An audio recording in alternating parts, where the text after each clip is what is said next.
आप सभी का स्वागत है इस सीधे प्रसारण में। मैं हरबंश नागोके और इस समय जो मेरे साथ शख्सियत है, आप ललित महाजन है, प्रेसिडेंट बाड़ी ब्राह्मणा एसोसिएशन। और हमारे प्रधानमंत्री तो तीसरी बार नरेंद्र मोदी जी बने हैं, मगर ललित महाजन जी 5वीं बार, वो भी अनअपोज्ड बने हैं प्रेसिडेंट, जो इस बात को प्रमाणित करता है। बाड़ी ब्राह्मणा उद्योग जो जम्मू कश्मीर में सबसे बड़ा एक माना जाता है, बहुत सी उम्मीदें प्रधान पर होती है, चूंकि वही सबकी समस्याओं का समाधान करते हैं और उनका 5वीं बार निर्विरोध चुनना ये प्रमाणित करता है कि सबको विश्वास है। अब मैं उसका पोस्टमार्टम करना चाहूंगा एज ए प्रजातंत्र के चौथे प्रहरी के नाते। खूबियां तो हैं ललित जी, आपका स्वागत, और तभी मीडिया की ओर से भी आपको ढेरों शुभकामनाएं। 5वीं बार बनना, और तब आप पहली बार बने तब जब यहाँ पर जो सरकार थी वो पीडीपी और बीजेपी की थी, और अभी इसके बाद धारा 370 हटी, नया आया, फिर यूटी बना, लोकसभा के चुनाव हुए और रिजल्ट सारा आपके सामने है। यहाँ पर जो भारतीय जनता पार्टी थी, उन्होंने कश्मीर घाटी में उन्होंने कहीं अपना 3 लोकसभा क्षेत्रों में कैंडिडेट खड़ा ही नहीं किया, मगर बड़ी ब्राह्मणा एसोसिएशन, जिसमें देश और विदेश के भी कई जो है एनआरआई हैं, जिनकी इंडस्ट्रीज है, उन्होंने आप पर पूरा विश्वास जताया और 5वीं बार बने। दर्शकों के लिए ये जानना चाहूंगा सीधे प्रसारण में, ललित महाजन जी, वो कौन सी चीज थी आपके मुताबिक कि बड़ी ब्राह्मणा एसोसिएशन ने आपको निर्विरोध चुना? सर, ऐसा है हरवंश जी, एक तो मैं आपका धन्यवाद करता हूं कि आपके माध्यम से मैं जो हमारे दर्शक को ये थोड़ा बताना चाहता हूं कि जब मैं 2015 में प्रेसिडेंट बना फर्स्ट टाइम, तो उससे पहले मैं 2010 से लेकर 2015 तक जनरल सेक्रेटरी था। उस पीरियड में जो मैंने सीखा वो उसको जब मैंने 2015 में बना है तो उसको मैंने जो मटेरियलाइज किया। आप अगर देखिए कि हमारे यहाँ पे लोगों के जो काम है, देखो आपको आप मेंबर्स के काम करने हैं ना, तो मैंने कभी ये नहीं किसी मेंबर्स के लिए बोला किया कि वो अपना उसका काम किस डिपार्टमेंट कहाँ पे, जैसे उन्होंने बोला मैं इमीडिएटली उसको रिएक्ट करके, तो मैंने विदाउट वेस्टिंग एनी टाइम उनके लिए भी उनकी डिमांड जो थी, अपना किसी का कोई इश्यूज आते थे, मैं उसको इमीडिएट रिजॉल्व करता था कंसर्न ऑफिसर से बात करके। तो मैंने कभी ये नहीं किया कि नहीं हम देखेंगे करेंगे। वो डिले टेक्निक्स को तो मेरी डिक्शनरी में नहीं है डिले टेक्निक्स, मैं बता रहा हूँ। हो सकता है उसी वजह से जो मेंबरों ने मेरे पे इतना विश्वास जताया है, उन्होंने 5वीं बार मेरे को बनाया। पहली बार मैं निर्विरोध बना, 2 बार, फिर एक बार इलेक्शन हुआ, फिर निर्विरोध बना, फिर मेरे अगेंस्ट जो खड़े हुए, एक तो इलेक्शन में मेरे अगेंस्ट 209 वोटों में से एक को सिर्फ 18 वोट मिले थे। तो ये मैं अपने सारे मेंबर्स का बड़ा धन्यवाद करता हूं कि उन्होंने मेरे में जो कॉन्फिडेंस शो किया है। मेरी हो सकता है मेरी वर्किंग की, मैं ये नहीं कहता कि मैं 100% राइट हूँ, पर जहाँ मेरी खमियां आई मैंने उनको पूछा, उन्होंने बताया, हमने उसको इम्प्रूव किया। तो हो सकता है इसी वजह से जो 5वीं टर्म मैंने अभी ली है वो अनअपोज ली है। तो मैं उसके लिए अपने अपने वर्कर जो हमारे जो मेंबर्स हैं, मैं उन सबका धन्यवाद करता हूँ। ललित महाजन जी, गुरु नानक देव जी ने कहा है, नानक नीमा जो चले लगे न तत्तीवा। एक प्रजातंत्र के चौथे प्रहरी, एक मीडिया वॉचडॉग के नाते मैं लगातार आपका पीछे करता रहा कि कहीं ललित महाजन की कमजोरी मिले तो हम उनसे जरा बात करें, क्यों ये कमजोरी हुई, क्यों ये समस्या का समाधान हुआ। नहीं मिला। और आपको भी मुबारक देता चलूं, आपके एक सदस्य हैं इस समय, वो यूएसए में है, आदरणीय सतीश कौल जी, और मैं तो उनका इतना आभार उनका प्रकट करता, जो भीलवाड़ा में थे तो जम्मू के डोगरों के लिए उन्होंने ना जाने कितने रोजगार दिए। अब वो एमक्यू और एक बहुत बड़ी फार्मास्यूटिकल कंपनी है, इस समय यूएसए में है। जब मैंने मैसेज किया जी मैं आज ललित महाजन जी का इंटरव्यू लेने जा रहा हूँ, हालांकि वो रात थी, तो कोई ऐसा पॉइंट बताइए जिससे मैं ललित महाजन को ग्रिल कर सकूं।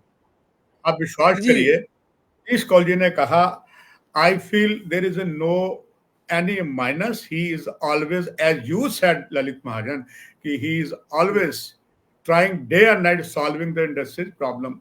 Then thank you. अब मैं जानना चाहता हूं सतीश जी, आपके इतने अथाह प्रयास के बाद सकारात्मक आप जम्मू कश्मीर के उत्थान चाहते हैं, जम्मू कश्मीर इंडस्ट्रीज को डेवलप करना चाहते हैं, मगर ये जानना चाहूंगा जो टर्न ओवर इनिशिएटिव था, आपने बहुत कुछ इंसेंटिव से ले किया, मगर सरकार जो है वो बैकफुट पर चलती रही। 5 बार प्रधान आप दोबारा बने हैं, बहुत प्रयास किया, सफल जी कम हुआ। कारण क्या है? और आगे देखने वाले दर्शक ये सीधा प्रसारण जानना चाहेंगे। Now what will be your strategy? क्योंकि अब कहते हैं विधानसभा का चुनाव भी आने वाला।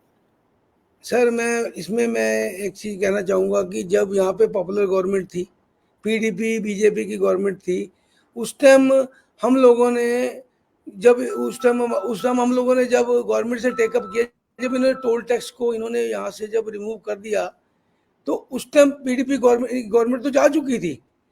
तो उससे जी पहले मैं पीडीपी बीजेपी गवर्नमेंट की बात करता हूँ कि प्राइस एंड परचेज प्रेफरेंस को हम लेके चलें, तो सबसे पहले आपने टर्नओवर इंसेंटिव की बात की। टर्नओवर इंसेंटिव हमारे को देने का सबसे बड़ा पर्पज क्या कि 2018 में हमारे को एक इंटरस्टेट टर्नओवर इंसेंटिव दिया गया 200 करोड़ रुपए पर एनम का। वो उसमें क्या था कि हमारी जो इंडस्ट्री बाहर माल बेचती थी, वो 200 करोड़ का उनको मिलता था टर्नओवर का इंसेंटिव। जब हमारी यूटी गवर्नमेंट बनी, उन्होंने 1/4/2021 से उसको 50 करोड़ रुपए ले आए। और मेरे को लगता है उस टाइम जो हमारे यहाँ पे हम ऑफ अफेयर्स पे जो हमारे ब्यूरोक्रेट थे, उन्होंने गवर्नमेंट ऑफ इंडिया को खुश करने के लिए उनको ये शो कर दिया कि हमने 150 करोड़ रुपए बचा लिए। तो वो उससे क्या हुआ कि जो हमारा इंडस्ट्री चल रही थी, जिनको 200 करोड़ रुपए मिल रहा था, आज आप उनका इंसेंटिव को 50 करोड़ रुपए ले आइए। और सबसे बड़ी बात है, वो इंसेंटिव 2021-22 से शुरू हुआ, आज तक अभी आके हमको 24-25 में सिर्फ 14 करोड़ रुपए मिला। जब हमने पूछा कि 14 करोड़ क्यों मिला, कहते जी हमने इसका जो पैसा था 29 मार्च 2024 को पोर्टल अच्छा भला चल रहा था, पोर्टल बंद कर दिया गया। उस पैसे को एडवांस विड्रॉल करके उस पैसे को इंडस्ट्रियल स्टेट्स की डेवलपमेंट के लिए इरकॉन को दे दिया गया। मैं आपके माध्यम से ये पता करना चाहता हूँ कि अगर आप 23-24 के बजट देखें, 23-24 के बजट में जब इंडस्ट्रियल स्टेट डेवलपमेंट के लिए आपको आपको सेपरेट फंड्स की एलोकेशन की गई थी, तो हमारे टर्नओवर इंसेंटिव में जो वो पैसा क्यों काटा गया? वेर एज उस पैसे, जबकि वो पैसा जो हमारे को इंडस्ट्रियल स्टेट डेवलपमेंट के लिए दिया गया, तो वो पैसा कहाँ गया? ये तो जो गवर्नमेंट जवाब दे सकती है, जो यूटी एडमिनिस्ट्रेशन जवाब देगा भाई उन्होंने उस पैसे को, इंडस्ट्री डिपार्टमेंट ने उस पैसे को कहाँ पे यूटिलाइज किया। चलो मैं मानता हूँ उस पैसे को इंडस्ट्री डेवलपमेंट के लिए इंडस्ट्री डिपार्टमेंट ने यूज किया होगा, और not at the cost of हमारे पैसे में 50 करोड़ रुपए। आपने 200 करोड़ को 50 करोड़ कर दिया, उसमें से भी काट के आपने अप्रैल मई में, जब मई में क्या हुआ सर, मई में मैंने प्रेस रिलीज दिया, सॉरी उसमें मैंने जून में प्रेस रिलीज दिया, भाई आपने हमको हमारा जो पैसा देना था, आप हमारा पैसा क्यों नहीं देती हो? तो प्रेस रिलीज देने के अगले दिन वो पैसा फाइनेंस डिपार्टमेंट ने रिलीज कर दिया। एक एग्जांपल और देता हूँ, हमारा 52 करोड़ रुपया जीएसटी रिफंड का जो फाइनेंस डिपार्टमेंट के पास पिछले एंडिंग मार्च से पेंडिंग चल रहा था, फरवरी मार्च का, तो जब हमने प्रेस रिलीज दी, तो मेरे को यहाँ पे डायरेक्टर जनरल बजट का फोन आता है। वो कहते हैं महाजन साहब आपका क्या इशू है? मेरे को हमारा इशू है कि आपने हमारा पैसा क्यों रोका हुआ है, तो आपके पास क्या फाइनेंस की कमी है? कहते हैं जी कोई बात नहीं जी, मैं उनसे बात करूंगा, अपना प्रिंसिपल सेक्रेटरी फाइनेंस से करते हैं। और आप मानेंगे मेरी बात, उसी दिन वो 52 करोड़ रुपया जो हमारा उसी दिन रिलीज हो गया। उसके लिए we are thankful to finance principal secretary finance को कि उन्होंने हमारी एक जो प्रेस रिलीज आई थी उसको ऑनर किया। पर मेरे को ये चीज बताइए, अब अगर इनके पास वो 52 करोड़ रुपए पड़ा था, इन्होंने हमको पहले क्यों नहीं दिया? जब इनसे बात होती थी कहते जी इंडस्ट्री, इसका मतलब इंडस्ट्री इनकी प्रायोरिटी नहीं है। इंडस्ट्री तो प्रायोरिटी नहीं है ना हमारा पैसा। और ये हमको जो पैसा वापस मिलता है, वो पैसा कौन सा है? जो हम जमा कराते हैं जीएसटी का, उसकी रिइंबर्समेंट है, उसके लिए गवर्नमेंट ऑर्डर है, जीएसटी रिइंबर्समेंट का है। तो अगर मेरे को तो ये चीज समझ नहीं आती, जो एग्जिस्टिंग इंडस्ट्री चल रही है उसी इंडस्ट्री को आप जो देखो नई आएगी, नई इंप्लायमेंट लाएगी, हम बड़ा वेलकम करते हैं। उसके लिए मोदी साहब हमारे ऑनर प्राइम मिनिस्टर नए बने हैं, अमित शाह जी भी उस टाइम होम मिनिस्टर थे, उन्होंने 28,400 करोड़ का पैकेज दिया। उस पैकेज के मुकाबले पूरी कंट्री में मैं तो कहता हूँ वर्ल्ड में कहीं भी इंडस्ट्री को इतना पैकेज नहीं मिला जो है। उस पैकेज को नई इंडस्ट्री को अट्रैक्ट किया गया, उसके 5 लाख की एम्प्लॉयमेंट आएगी। पर अगर आप नई इंडस्ट्री को बुला रहे हैं, वेलकम स्टेप है, तो पुरानी इंडस्ट्री को आप खत्म करना चाहते हैं। उनकी अगर उनको टाइमली उनके इंसेंटिव की पेमेंट नहीं दोगे तो इसका मतलब वो बंद कर देंगे। मैं आपको एग्जांपल देता हूँ, हमारे यहाँ पे जो मैंने टर्नओवर इंसेंटिव की बात की, अगर नेक्स्ट मैं उसके साथ जोड़ता हूँ, हमारा हमारे को एक जो अपना एग्जिस्टिंग इंडस्ट्री को जीएसटी जो है, जीएसटी लिंक जो है बिल्कुल हमको, बिल्कुल, जीएसटी इसी पे मैं आना सेंट्रल, चाहता था। बिल्कुल जीएसटी से पहले ठीक। जीएसटी से पहले सेंट्रल एक्साइज लगती थी। सेंट्रल एक्साइज में क्या था कि गवर्नमेंट ऑफ इंडिया ने 2002 में पैकेज निकाला, उसमें जो नए यूनिट आएंगे उनको 100% सेंट्रल एक्साइज का रिइंबर्समेंट मिलता है, जो बाद में उन्होंने उसको डिल्यूट कर दिया। तब उस टाइम सेंटर में कांग्रेस गवर्नमेंट आई, उन्होंने ड्यू टू सम रीजन उसको डिल्यूट कर दिया। उस पैकेज से क्या था, हमारे जितने पैकेज आए 2016 तक, उस सब पैकेज में substantial expansion pay at par same package existing industry को दिया गया। भाई उसका एनकरेजमेंट करने के लिए, भाई आपके पास इंफ्रास्ट्रक्चर है, लैंड है, बिल्डिंग बनी है, आप नई मशीनरी और एडिशनल मशीन लगाइए। उसमें 2 कंडीशन लगाई गई थी, यहाँ आप एम्प्लॉयमेंट बढ़ा लीजिए 25%, या आप इन्वेस्टमेंट बढ़ा लीजिए। तो that was a very good step. लोगों ने इन्वेस्टमेंट किया, एग्जिस्टिंग इंडस्ट्री ने लगाया पैसा, उनको इंसेंटिव मिलता रहा।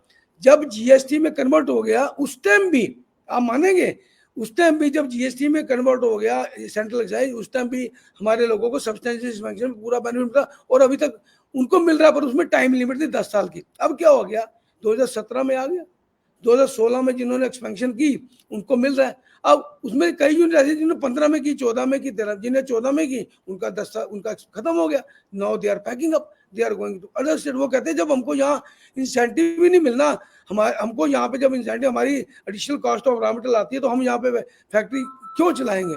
तो ये सारी चीजें, इससे हमको लगता है कि जब यूटी एडमिनिस्ट्रेशन आया, हमारी जो डिमांड है, हमने इनको रिप्रेजेंटेशन दी, हम गवर्नर साहब को मिले, हमने भाई आप इंडस्ट्री पर, अभी तक जो है मेरे को लगता है कि यहाँ तो हमारे गवर्नर साहब के पास इंडस्ट्री के लिए टाइम ही नहीं है। हमने इतनी बार इनसे टाइम मांगा गया जम्मू में मीटिंग के लिए, तो हमारे को 1-2 बार टाइम मिला, उसमें जब बात हुई गवर्नर साहब इज वेरी नाइस, उन्होंने हमको अश्योर किया कि, पर रीजन है कि गवर्नर साहब के पास हजारों काम है, खाली ये तो नहीं इंडस्ट्री पर। जो हम ऑफ अफेयर्स पे जो हमारे ऑफिसर्स बैठे हैं, चीफ सेक्रेटरी साहब बैठे हैं, जो हमारे इंडस्ट्री कमिश्नर बैठे हैं, ये तो उनको टाइम, और finance commissioner, principal secretary finance, उनको देखना चाहिए कि इंडस्ट्री अगर आज स्ट्रेस में है, what is reason, what is remedy for that. ठीक है, तो अगर यही हाल चलता रहा, देखिए जिनके पैकेज खत्म, जिनके इंसेंटिव खत्म हो जाएंगे ना, वो तो पैकअप करके जा रहे हैं, नई एम्प्लॉयमेंट अभी आने में। बिल्कुल ललित जी, मैं ये चीज भी जानना चाहता हूँ, जैसे यहाँ का जम्मू कश्मीर का शासन जो है वो लेफ्टिनेंट गवर्नर मनोज सिन्हा के पास, आपने खुद भी माना कि शायद बिजी होंगे, मगर जब ने आप उनसे बात की, उन्होंने उसको पूरा गंभीरता से लिया। अगर दर्शकों के लिए ये जानना चाहूंगा कि श्रीनगर की 3 लोकसभा की सीटों में बीजेपी तो भाग खड़ी हुई, उन्होंने अपना कैंडिडेट नहीं खड़ा किया। यहाँ पर तो 2 कैंडिडेट, तो सच बात यही कहते थे, यहाँ के जो जम्मू रियासी लोकसभा क्षेत्र है, कहते हैं वो वोट गया है मोदी साहब को। डॉक्टर जितेंद्र सिंह क्योंकि प्रधानमंत्री कार्यालय में हैं, बड़े निपुण हैं, जम्मू के हैं, डॉक्टर हैं, डायबिटोलॉजिस्ट हैं, और लगातार मंत्री रहे हैं, और उनका कांटेदार मुकाबला था, उस कांटेदार मुकाबले में विजयी हुए। दर्शकों के लिए ये जानना चाहूंगा ललित महाजन जी, वो बड़ी पावरफुल पोस्ट पर है प्रधानमंत्री कार्यालय में, क्या आपने कभी उनको अप्रोच की, और यदि अप्रोच की तो क्या आश्वासन मिला, और उस पर क्या अमली जामा पहनाया जा सका है, या अभी वेट करना पड़ेगा। सर ऐसा है कि जब 2019 में जब आर्टिकल 370 किया, तो हमारी इंडस्ट्री वाज द फर्स्ट कि जिन्होंने उसको वेलकम किया कि भाई आज 370 चला गया, जो हर्डल्स आ रही थी यहाँ इंडस्ट्री लगने में, सारी दूर होंगी, वो समाप्त हो गई, और उसके बाद पैकेज पे काम चलता रहा, सब कुछ चलता। और हमने जब भी हमने डॉक्टर जितेंद्र सिंह को अप्रोच किया है, उनको किया है, देखिए उन्होंने हमारे इश्यूज गवर्नमेंट ऑफ इंडिया में जहाँ थे वो रिजॉल्व कराए। उन्होंने हम दिल्ली गए, हमको साथ लेके वो फाइनेंस मिनिस्टर के पास गए, मैडम के पास गए, जो इशू उसके डिस्कस किया। और जब हमने अप्रोच किया, यहाँ भी जब हमने उनको अप्रोच किया, उन्होंने हमारी एडमिनिस्ट्रेशन से जो है मीटिंग कराई है, बात की है। एक बार मैं बताता हूँ, यहाँ पे हमारे प्रिंसिपल सेक्रेटरी इंडस्ट्रियल कॉमर्स आए, हमने उनसे टाइम मांगा, वो कहने लगे जी हम ठीक है देते हैं जी। Then we approach doctor Jitendra Singh ji, उन्होंने जब बात की, तो फिर हमको मैसेज आता है सेक्रेटरीट से, भाई आपने दिल्ली हमारे से टाइम लेने के लिए दिल्ली में आपने अप्रोच किया था। हमने कहा जी किया था, आपने हमको टाइम नहीं दिया। तो कहते अच्छा जी अभी आज ही आ जाओ। शाम को 6:30 बजे हमारी मीटिंग ली गई वहाँ पे। वो डॉक्टर जितेंद्र सिंह जी की इंटरवेंशन, उन्होंने इंडस्ट्री के लिए बहुत काम किया है। और उन्होंने चलिए स्टार्टअप ये पे इतना ललित जी काम मैं किया। मान सकता हूं क्योंकि समय कम है, मैंने आपसे और बहुत सी जानकारियां दर्शकों को देनी है। जी, जी, ये चलो एक जी, संतोष हो गया सभी सुनने वालों को कि डॉक्टर जितेंद्र सिंह अपना दायित्व हाँ, अच्छी तरीके से निभा रहे हैं। जी, मार्केटिंग सपोर्ट की अगर बात है, जो आप इंडस्ट्रियां बनाते हैं जम्मू कश्मीर में, जो भी आप यहाँ सामान मतलब काफी जम्मू कश्मीर में खपत हो जाती है। ललित जी जी, आपको भी याद होगा जब देश के रक्षा मंत्री जॉर्ज फर्नांडिस थे, मुझे उम्मीद है तब मैं प्रिंट मीडिया में जी, थे, जम्मू आए थे, डॉक्टर फारूक अब्दुल्ला मुख्यमंत्री थे, तो उन्होंने ये जी, वादा किया था कि जितने भी इंडस्ट्रीज है, चाहे स्मॉल स्केल, चाहे कहीं की गंग्याल में है, बाड़ी ब्राह्मणा में है, जो वो मैन्युफैक्चरिंग करेगा, उन्होंने सख्त ऑर्डर दिया था कि भारतीय सेना की जो सीएसडी है, ना केवल जी, नॉर्दर्न कमांड में, पूरे देश में आपका सामान खरीदेंगे। मगर ही जी, वॉज अ ग्रेट मैन, अब तो इस दुनिया में नहीं है। अच्छा कदम था, कितना सफल हुआ आप बेहतर जानते हैं। अगर इस तरीके की जी। मार्केटिंग सपोर्ट आपको अभी तक क्यों नहीं मिल पाई? अब क्या उम्मीदवार है 5वीं बार निर्विरोध प्रधान बनने के बाद? क्या उम्मीद है इस मार्केटिंग सपोर्ट के बारे में क्या हुआ और क्या लगता है आपको, क्या आप कर पाएंगे? जरूर दर्शक जानना चाहेंगे। सर ऐसे में मार्केटिंग सपोर्ट हमारी दो तरह की है। एक मार्केटिंग सपोर्ट तो गवर्नमेंट ऑफ इंडिया का जो एमएसएमई मिनिस्ट्री है, उन्होंने एक बिल्कुल पब्लिक जी, प्रोक्योरमेंट बिल्कुल। पॉलिसी निकाली हुई है। उसमें वो 25% तक लोकल लोग, उसमें एक ही वेरी जो है जिसके लिए उनसे बात की थी, उसमें है कि मिनिमम 25% क्वांटिटी आप ले सकते हैं, पर उसमें हमने उनको रिक्वेस्ट की है कि आप हमको उसके लिए कर दो कि लोकल जो जो जे की सेल है उसमें हमको 25% का शेयर दिया जाए, क्योंकि ऑल ओवर इंडिया की सेल में 25% हम लोग ना यहाँ से कम्पीट कर पाएंगे, वहाँ पे सीधी बात है। तो उन्होंने कहा कि हम ठीक है, इस पर हम डेलिब्रेट करते हैं। अब अगर हम स्टेट गवर्नमेंट की मार्केट परचेज पे आते हैं सर, जब तक यूटी नहीं बनी थी, हम लोगों को 20 से 25% मार्केटिंग प्राइस प्रेफरेंस मिलता था। यूटी बनने के बाद जी क्या हुआ जी, वो यहाँ पे डेलिब्रेशन हुई जी, हमको ये बोला गया जी जीएफआर लग गया, गवर्नमेंट जो है फाइनेंशियल रूल लग गए हैं, तो जी हम जी जेम पोर्टल पे परचेज करेंगे सारी। बिल्कुल। हमने बोला जी जेम पोर्टल परचेज करोगे तो लोकल हमारे लोग जो लोकल मार्केट देते हैं वो क्या करेंगे, जेम पोर्टल में तो ऑल ओवर इंडिया से आपको कोटेशन आ जाएगी। तो उसमें काफी मीटिंग हुई, तो अल्टीमेटली हमको इन्होंने बोला जी 10 लाख तक का हम फिल्टर लगा देते हैं। 10 लाख का जो जेम पोर्टल पे हमने इनको ये भी रिक्वेस्ट की, चलो आप हमको प्राइस प्रेफरेंस मत दो, आप परचेज प्रेफरेंस तो दे दो, परचेज प्रेफरेंस लोकल यूनिट को। अल्टीमेटली 10 लाख का फिल्टर लगा दिया, आज तक वही 10 लाख का फिल्टर लगा। उससे क्या हुआ कि जो सीकअप है, जो हमारी लोकल इंडस्ट्री से माल खरीद के गवर्नमेंट डिपार्टमेंट को देती थी, उसकी साल की टर्नओवर थी 800 करोड़ रुपए, आज वो टर्नओवर आ गई 200 करोड़ रुपए। इसका मतलब ओ 600 करोड़ जो लोकल बिल्कुल, परचेज थी वो सारी खत्म हो गई। वो नीचे ठीक है आ जी, गए। वो नीचे आ गई। उससे क्या हो गया कि हम लोग ड्यू टू लोकेशनल डिसएडवांटेजेस, हम लोग बैठे हैं ऐसी स्टेट में जिसकी एक तरफ चाइना बैठा है, एक तरफ पाकिस्तान बैठा है, एक एग्जिट है एक एंट्री है। ठीक है जी, हम यहाँ से पठानकोट माल नहीं बेच सकते, क्योंकि हमारी रॉ मटेरियल की कॉस्ट, बाहर से मटेरियल आएगा इतने बन के बाहर, हम बिल्कुल, कैसे बेचें। दूसरी चीज है कि हमारे वही यहाँ पे वही। लिमिटेड मार्केट वैल्यूज है। हम अपना माल अगर स्टेट में बेचते हैं, अब उस पर एक सबसे बड़ा एक झटका क्या लगा कि जब 2020 में, आई थिंक पहले 2020 में टोल टैक्स रिमूव कर दिया गया, टोल टैक्स रिमूव हो गया। ठीक है, हमने उनको वेलकम, दैट इज नेशनल में वन नेशन वन टैक्स, तो उसमें था। पर जब वो रिमूव किया गया तो उस टाइम हमको ये एश्योरेंस दी गई कि आपको हम जो मार्केटिंग सपोर्ट मिलती है, हम आपको 20 से 25% कर देंगे, ताकि आप लोगों को जो बाहर से जो लोग आ रहे हैं उनके साथ आपको कम्पीट करने में आसानी रहे। पर जब जैम पोर्टल लग गया, उस टाइम हमको ये बोला गया जी अब तो जैम पोर्टल लग गया, अब हम कुछ नहीं कर सकते। रिजल्टिंग फिर के हमारे इतने यूनिट बंद हो गए, बंद, जम्मू के बंद हो गए। अच्छा, उसके बाद सर इसमें देखिए क्या हुआ कि जैम पोर्ट लगने पर क्या हुआ, जो डिपार्टमेंट हमसे डायरेक्ट परचेज करते थे ना, विद सीकॉप के पास 21 साइड में रिजर्व थी, जो डायरेक्ट परचेज बिल्कुल, करते थे उन्होंने क्या करना शुरू, उन्होंने जी टेंडरिंग जब करते हैं उसमें लिखते हैं जी कि सप्लाई इंस्टॉलेशन कमीशनिंग। अगर एक मैन्युफैक्चरिंग यूनिट हमारा स्मॉल स्केल का है, वो मैन्युफैक्चर कर रहा है, वो उसके पास एक्सपर्टाइज नहीं है उस चीज को इंस्टॉल करने की या कमीशन करने की, तो उस प्ली के ऊपर इन्होंने की टेंडरिंग करनी शुरू कर दी। आज तक उसमें कोई वो नहीं हुआ, नहीं जी नहीं हमारे को हुआ। गवर्नमेंट नहीं हुआ। तो उससे दिल करता है उनकी जो बिल्कुल ललित जी, ललित जी दिल करता, और बहुत से मुद्दे हैं समय इजाजत नहीं दे रहा, मगर एक और बहुत महत्वपूर्ण मुद्दा है जो जी बैकबोन है आपके साथ आज बात करने की, जी क्योंकि जी जिस तरीके से आप आगे हैं, आप पर बहुत जिम्मेदारी है। सरकार ने सतीश जी यहाँ पर बहुत कुछ कहा।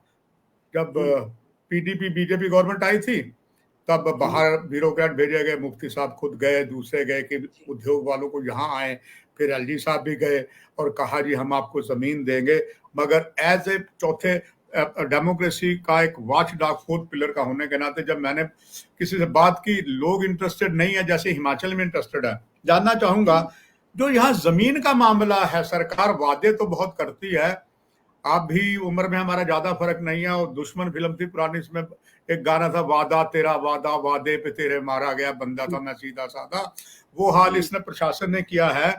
जमीन की हाँ बात तो कहते हम देंगे, मगर जी हाथ खड़े कर देते, कभी कहते बिजली नहीं है। जब तक किसी non obligatory development industry land for unit नहीं मिलेगी, तो कैसे कंपटीशन होगा हिमाचल से या पांच दरियाओं धरती पंजाब में। और ये जानना चाहूंगा आखिर में इस मुद्दे पर जो बहुत ही इंपॉर्टेंट है, सारे मुद्दों को मिलाकर, इसके लिए अब ललित महाजन की जो पांचवी बार निर्विरोध चुने गए हैं, क्या स्ट्रेटजी होगी, दर्शक जरूर जानना चाहेंगे कि इस समस्या को कैसे समाधान करें ताकि प्रमाणित हो सके सरकार जो है वो हाथी के दांत खाने के और दिखाने के नहीं है, पारदर्शिता से सही काम करती है। सर मैं इसमें आपको बताना चाहता हूँ कि अगर आप एलजी साहब की बात, जब से ये हमारे एलजी मनोज सिन्हा जी आए हैं, इन्होंने इंडस्ट्री को इतना बेनिफिट दिया जी हमको। जब कोविड था पावर में उन्होंने रिलीफ दे दिया, बड़े बेनिफिट दिए इंडस्ट्री को। और ये उन्हीं का एक ब्रेन चाइल्ड जिसको आप कहते हैं कि यहाँ पे जो नए इंडस्ट्रियल स्टेट बनाने हैं, ये दुबई तक गए हैं, लोगों को बुला के लाए हैं। आज इनकी एफर्ट्स की वजह मैं अप्रिशिएट करूंगा कि आज 70,000 72,000 करोड़ के प्रपोजल इनके पास आ चुके हैं।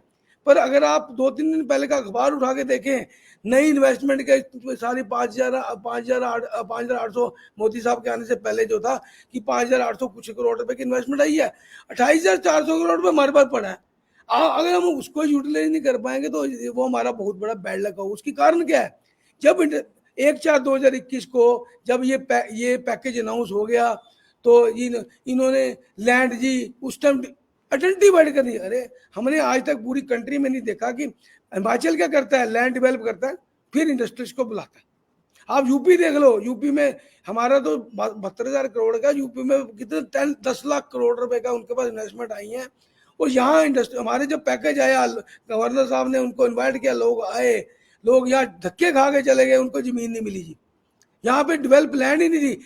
रेवेन्यू डिपार्टमेंट ने ऐसी लैंड इन लोगों को हैंड ओवर कर दी कि जहाँ ना सड़क, नो सेमी हिल है, ना वहाँ बिजली है, ना वो सड़कें हैं, गाँव के बीच में सड़कें जा रही हैं।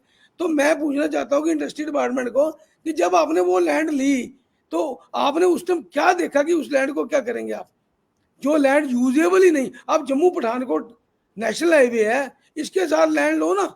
इन्होंने मीन चाड़क में ले लो जी, मीन चाड़क में वहां पे आर्मी का फायरिंग रेंज थी, जब सिडको वाले ने उस बिल्कुल लैंड को डेवलप किया, नीचे लाइव शेल निकला है वहां पे। तो हमारे यहाँ पे ग्रीन लैंड प्लाईवुड का नाम सुना होगा, उन्होंने 1,000 बिल्कुल करोड़ की बिल्कुल। इन्वेस्टमेंट करी, वो 1 साल धक्के खाते रहे, उनको लैंड ही नहीं दी गई। अच्छा उसके बाद क्या किया गया सर, वो यूपी चले गए। उन्होंने यूपी में जाके, मैंने उनको पूछा, अभी भी मेरी लिंक है भाई, कहते हैं जी महाजन साहब यहाँ हमको जो लैंड मिली है ना, हमने 80 एकड़ लैंड ली है, 80 एकड़ मिली, 640 कनाल वो ले लिया है, वहां पे हमको कोई इंसेंटिव नहीं चाहिए है। और लैंड यहाँ पे, लैंड को इन्होंने मैं बताता हूँ, लैंड एक हुआ बन गया। हमारी जब इन्वेस्टर मीट होती है उसमें कई बार जो बाहर के इन्वेस्टर हैं, वर्चुअली दे आर क्राइंग कि हमको लैंड, हमसे आपने पैसे ले लिए, हमको 2 साल से लटका के आप हमको लैंड क्यों नहीं देते, है कि नहीं। वो कहते हैं हमारा प्रोजेक्ट ओवरशूट होगा। जिसने 2021 में प्रोजेक्ट बनाया, आज 24 आ गया, 3 साल में बिल्कुल आज की डेट में, तो कहाँ जाएगा प्रोजेक्ट, वो कैसे लगाए। वो कई तो ये कह रहे हैं हमारे पैसे वापस कर दो, कई तो ये भी कह रहे हैं कि हम लोग यहाँ नहीं करना। डॉक्टर जितेंद्र सिंह जी से हमारी बात हुई है, जिनकी हमने बात की, उन्हें बोला जी मैं 5-6 बड़े बड़े इन्वेस्टर लाया यहाँ पे, उनको जमीन नहीं मिली, वो वापस चले गए। तो इसमें प्राइवेट इंडस्ट्रियल स्टेट की बात करें, आप प्राइवेट लैंड की बात करें, उसमें भी लकून है। सीएलयू लेने जाते हैं लोग, सीएलयू नहीं मिलता। इन्होंने गवर्नमेंट ने नोटिफाई किया कि जो एग्रीकल्चर लैंड का CLU change of land use कर लेगा वो इंडस्ट्री के लिए, जी। उसको हम आपको हम इंडस्ट्री लगाने देंगे। लोगों ने उसमें गए, उसमें डिस्प्यूट, लोग फंस गए हैं। लोगों ने उसमें क्या है कि इनका CLU चार्ज लगा दिए, तो उसके बाद उन्होंने जो सर्कल रेट है उसके ऊपर इन्होंने उसकी स्टैंप ड्यूटी लगा दी। गवर्नमेंट के इंडस्ट्रियल एरिया में ना सर्कल, ना कोई CLU, ना स्टैंप ड्यूटी नहीं है। तो आपके पास लैंड ही नहीं है तो आप उसको एग्जम्प्ट करो ना, आप CLU से एग्जम्प्ट कर दो ताकि फास्ट हो जाए। जो अप्रोच करता है उसको 1 महीने के अंदर CLU दे दो। तो मतलब कि ये एक मैस बना लिया। आज कठुआ में इन्होंने क्या किया, बागतली डेवलप किया, उसमें 200 कनाल से ऊपर की 4 आ रही है यूनिटें, हम उनको वेलकम करते हैं, उनकी इन्वेस्टमेंट भी आ रही है, पर बागतली को छोड़ देने के बाद कौन सी लैंड है? जी, अब तो लास्ट में ललित जी एक चीज जानना चाहूंगा, you are son of the soil, यहाँ से है, क्या लगता है जैसे आवाज प्रधानमंत्री जी अंतर्राष्ट्रीय योग दिवस पर कश्मीर घाटी आए, बहुत से इशारे किए, ऑनरेबल सुप्रीम कोर्ट ने भी किया है, इलेक्शन कमीशन ने भी किया है, अगर जम्मू कश्मीर में लोकप्रिय सरकार बनती है, चुनाव होते हैं, क्या आपको लगता है, एक कोई उम्मीद है कि जो भी सरकार बनेगी वो इंडस्ट्रीज के लिए अभी तक बहुत स्थानों पर सौतेली माँ का व्यवहार हुआ, और आरोप ये भी लगता है कि ब्यूरोक्रेसी सही तरीके से काम नहीं कर रही है, चारों तरफ से बात आ रही। क्या ललित महाजन जी, आखिर में आपका अनुभव चाहूंगा, क्या अगर सरकार पॉपुलर बनती है कुछ होगा कि यही हाल होगा? नहीं सर, नहीं। हम हमारे लिए ये बड़ा पॉजिटिव सिग्नल है। मैं आपको बताता हूँ, पॉपुलर गवर्नमेंट आएगी ना, पॉपुलर गवर्नमेंट आने में चाहे जिसकी भी बने, PCP PDP बने, NCM बने, हमने सबके साथ डील किया, हमारे लिए कोई नए नहीं है। BJP PDP की आई, NC आई, PDP आई, तो सब हमारे अपने लोकल लोग आते हैं, लोकल, उनको हमारा दर्द महसूस होता है, और उनसे उनको जब हमारी उनको असेस होती है, वो हमको वो बुलाते हैं उनके साथ। और इंडस्ट्री की बात करें, मैं कहता हूँ सितंबर में इलेक्शन होते हैं ना, अक्टूबर में, हम तो वही एक्सपेक्ट कर रहे हैं जैसे वो आते हैं, और हमको पूरी उम्मीद है कि जितने हमारे मुद्दे हैं कि टर्नओवर इंसेंटिव डिलूट कर दिया जी, हमको मार्केटिंग सपोर्ट नहीं है, तो मैं तो हम तो उम्मीद, बिल्कुल मार्केटिंग सपोर्ट इसी नहीं उम्मीद है। में बैठे हैं कि जैसे पॉपुलर गवर्नमेंट बनती है, जो भी आएगा हम उनको अप्रोच करेंगे और हमारे वो इशू रिजॉल्व करेंगे। ललित महाजन जी, मेरी पुनः और मेरे ऑर्गेनाइजेशन की ओर से आपको पुनः बहुत कोटि कोटि शुभकामनाएं। 5वीं बार बनना is not a small thing, बहुत उम्मीदें हैं। धन्यवाद दर्शकों, और अपना वचन निभाते हुए, ना कहूं से दोस्ती ना कहूं से बैर की कहावत मैंने पुनः यथार्थ की ललित महाजन से, और जो उन्होंने कहा है, भगवान करें अच्छे जल्दी चुनाव हो जाए, कोई भी सरकार आए, इंडस्ट्रीज में न केवल उद्योगपतियों मालिकों को फायदा होगा, बहुत से नए रोजगार मिलेंगे, व्यापार बढ़ेगा। इसी आशा के साथ ये कार्यक्रम समाप्त। पुनः ललित जी को धन्यवाद देते हुए नमस्कार।